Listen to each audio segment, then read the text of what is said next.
کہ बहुत दफ़ा जो कुछ हम पेश कर रहे होते हैं अपने बारे में, जो हम असल होते हैं, उससे हम बहुत बड़ा पेश करते हैं। आज के बाद मैं हद्दुल इम्कान कोशिश ये करूँगा कि मैं अपने मुँह से मैं का लफ़्ज़ कम इस्तेमाल करूँगा। मैं नहीं करूँगा।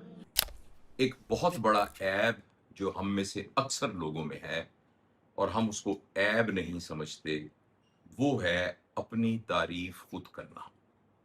लोगों के सामने अपने आप को ऐसे पोर्ट्रे करने की कोशिश करना जो हम नहीं हैं और जो सिर्फ इसलिए कि उनको मुतासिर किया जा सके, इसलिए कि उनके ज़हन में ये कॉन्सेप्ट डाला जा सके कि मैं बहुत अच्छा इंसान हूँ और उसके ज़रिए से फिर कुछ अपने फ़वाइद हासिल किए जाएँ। अच्छा, बाज़ औक़ात लोग ये कहेंगे कि जो मैं बातें करता हूँ वो तो दुरुस्त हैं। मैं जो बात कह रहा हूँ वो तो वैसी ही है जैसी है, तो मैं कोई झूठ तो नहीं बोल रहा। लेकिन मैं आपको ये बताना चाहता हूँ कि ऐसा करना भी बहुत ही गलत और बहुत ही खतरनाक है। चाहे आपके अंदर वो खूबी मौजूद हो। मैं उन चीज़ों को इस्तिस्ना देता हूँ, जहाँ उनका बताना ज़रूरी है। जैसे फ़र्ज़ करें आप एक कारोबार करने जा रहे हैं या कोई कंसल्टेंसी देने जा रहे हैं और कोई आपसे ये पूछता है कि बताइए, आप ये जो कारोबार करना है इसका आपको तजुर्बा है भी कि नहीं? बताइए कि जो आप कंसल्टेंसी देने जा रहे हैं उसके बक़दर आपकी तरबियत है कि नहीं? तो ये वाली बातें बताना, इसको मैं गलत नहीं कह रहा। लेकिन बग़ैर वजह के, बग़ैर किसी वजह के यही कहते रहना, एक तो मैं सच बहुत बोलता हूँ, एक तो मैं बुरी बात बर्दाश्त नहीं करता, एक तो मेरी आदत ये है कि मैं यूँ करता हूँ और ख़ाम-ख़ा से अपनी तारीफ़ें करते रहना। एक तो पहली बात ये है कि बहुत दफ़ा जो कुछ हम पेश कर रहे होते हैं अपने बारे में, जो हम असल होते हैं, उससे हम बहुत बड़ा पेश करते हैं और ये तो वैसे ही गलत है। अच्छा, और ऐसा करने से हमें ये लग रहा होता है कि हम दूसरे को धोखा दे देते हैं, लेकिन दूसरे लोग भी बेवकूफ़ नहीं होते।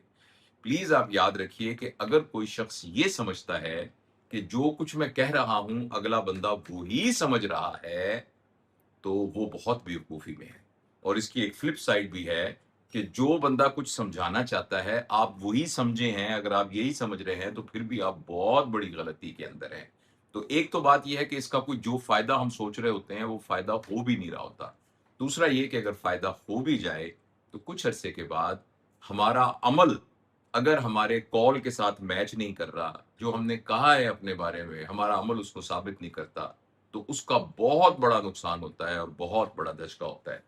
यहाँ ये बात क्लियर करनी अलबत्ता बहुत ज़रूरी है कि भई मेरे अंदर तो वो खूबियाँ मौजूद हैं। मैं तो वाक़ई झूठ नहीं बोलता।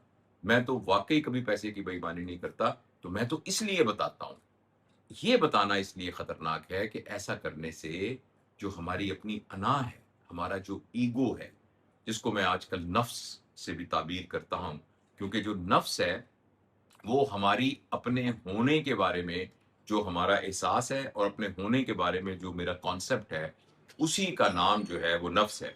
उसी का नाम नफ्स है, जो कि मेरी बचपन से लेकर अब तक जो अपने बारे में मेरा एक तसव्वुर बना है और उस तसव्वुर की बुनियाद पर मैंने जो अपने आप का एक मकाम तय किया है, उस मकाम को दूसरों पर साबित करते हुए उस मकाम को प्रोटेक्ट करने की हर वक़्त कोशिश करना ही एक्चुअली नफ्स और ईगो है। तो अगर जो बातें हैं वो सही भी हैं और आप फिर भी उसको बगैर ज़रूरत के बयान कर रहे हैं, तो इसके नतीजे में हमारा नफ्स जो है वो मोटा हो जाएगा। हमारा नफ्स जो है वो बहुत ईगो हमारी बहुत स्ट्रॉन्ग हो जाएगी और ईगो का स्ट्रॉन्ग होना एज़ सच इंसान के अंदर एक बहुत बड़ा ऐब पैदा करता है, जिसको हम किब्र कहते हैं और उसकी एक उससे भी खतरनाक शक्ल है जिसे हम उजुब कहते हैं। किब्र का मतलब ये होता है कि दूसरों को छोटा समझना लेकिन अपने आप को बड़ा समझना और जिसके नतीजे में आदमी फिर अपने रवैये में भी ऐसा उसका ज़ाहिर होना शुरू हो जाता है।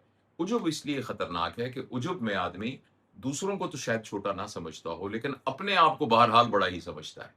अपने आप को हमेशा वो तब फ़ज़ीलत वाला ही समझता है। अपने आप के फ़ज़ाइल को वो हमेशा जो है बाकियों की निस्बत बहुत ज़्यादा समझता है।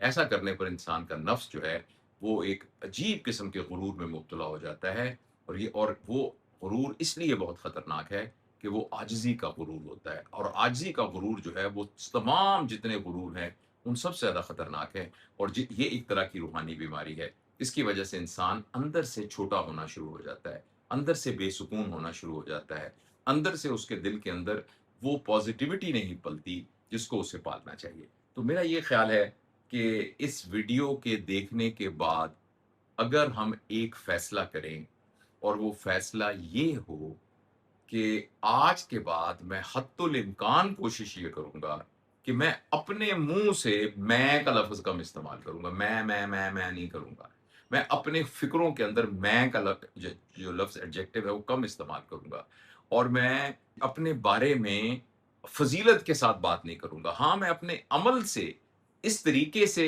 خلوص دل کے ساتھ کنڈکٹ کروں گا اپنے آپ کو کہ اگر فرض کریں لوگوں کو پتہ لگنا ہے کہ میں ایماندار ہوں تو میرے عمل سے پتہ لگ جائے، اگر لوگوں کو پتہ لگ جائے میں نیک ہوں تو میرے منہ سے کہے بغیر کہ میں نیک ہوں لوگوں کو پتہ لگ جائے کہ نیکی یہ ہوتی ہے۔ تو میں اس پر محنت کروں گا۔ اس محنت کرنے کا نتیجہ یہ ہوتا ہے کہ ہمارا جو ریئل سیلف ہے، وہ ریئل سیلف اور ایک ہمارا پروجیکٹڈ سیلف ہے، یہ دونوں قریب قریب آ جاتے ہیں۔ دیکھیں، کوئی بھی انسان ایسا نہیں ہے، شاید کا یقیناً انبیاء کے علاوہ جن کا ریئل سیلف اور پروجیکٹڈ سیلف بالکل ایک جیسا ہو۔ انبیاء کو اللہ تعالیٰ نے یہ فضیلت دی ہے، اس کے علاوہ جتنے بھی لوگ ہیں تو وہ ان کا پروجیکٹڈ سیلف ان کے ریئل سیلف سے باہر حال تھوڑا بڑا ہی ہوتا ہے۔ جو اللہ کے بہت بڑے بزرگ ہیں، ولی ہیں، صحابہ کرام، بڑے حیثیت والے لوگ ہیں اور جنہوں نے اپنے اوپر محنت کی ہے، ظاہر ہے ان کا جو ہے بہت قریب ہوگا پروجیکٹڈ سیلف ریئل سیلف کے۔ لیکن ہم جیسے انسانوں کا تو پروجیکٹڈ سیلف بہت اوپر ہوتا ہے، ریئل سیلف بہت نیچے ہوتا ہے۔ لیکن اگر ہم اپنے منہ سے اپنے بارے میں یہ فضیلت والی باتیں کرنا چھوڑ دیں تو پھر جو ہے ہمارا پروجیکٹڈ سیلف جو ہے اور ریئل سیلف آہستہ اور دونوں جو نا آپس میں قریب آنا شروع ہو جاتے ہیں، اور جو ہی ریئل سیلف اور پروجیکٹڈ سیلف قریب آتے ہیں تو ہمارے اندر بھی ایک سکون کی کیفیت پیدا ہو جاتی ہے۔ ہمارے ارد گرد بھی جو لوگ ہوتے ہیں ان کے اندر بھی ایک پازیٹیوٹی اور ایک پازیٹیو انرجی ان کے اندر جاتی ہے، اور پورا ماحول جو ہے وہ اچھا اور خوشگوار ہو جاتا ہے۔ تو اس پر ایک مشق کیجیے۔ اور میں ویڈیو کے آخر میں آج کل تھوڑے سے میرے بال اور سفید ہو گئے ہیں، میری عمر اور زیادہ ہو گئی ہے، تو میں تھوڑی سی اپنی گرے ہیئرز کی ایک لبرٹی لیتے ہوئے اور 60 کو کراس کرنے والی عمر کی لبرٹی لیتے ہوئے، یہ پرزیوم کرتے ہوئے کہ میرے سننے والے جو ہیں وہ اکثر دیکھنے والے مجھ سے عمر میں چھوٹے ہوں گے، تو میں تھوڑی سی وہ محبت کے ساتھ وہ اتھارٹی استعمال کر کے یہ ہر ویڈیو کے بعد ریکویسٹ کرتا ہوں کہ جو بات میں نے کہی ہے آپ نے کامنٹ میں ضرور لکھنا ہے کہ آپ میں سے کتنے لوگوں نے یہ فیصلہ کیا کہ آج کے بعد میں اپنی گفتگو اور اپنے اشارے کنائے کے اندر اپنے بارے میں تعریف نہ کرنے کی مشق کروں گا، اور میں کوشش کروں گا کہ جو بات میں نے زبان کے ذریعے سے لوگوں کو کہنی ہے اس کو میں عمل کے ذریعے سے لوگوں کے دل میں ڈالنے کی کوشش کروں۔ اللہ تعالیٰ ہمیں اس پر عمل کرنے کی توفیق دے اور اس کے جتنے فائدے اور فیض ہیں وہ ہمیں ملے۔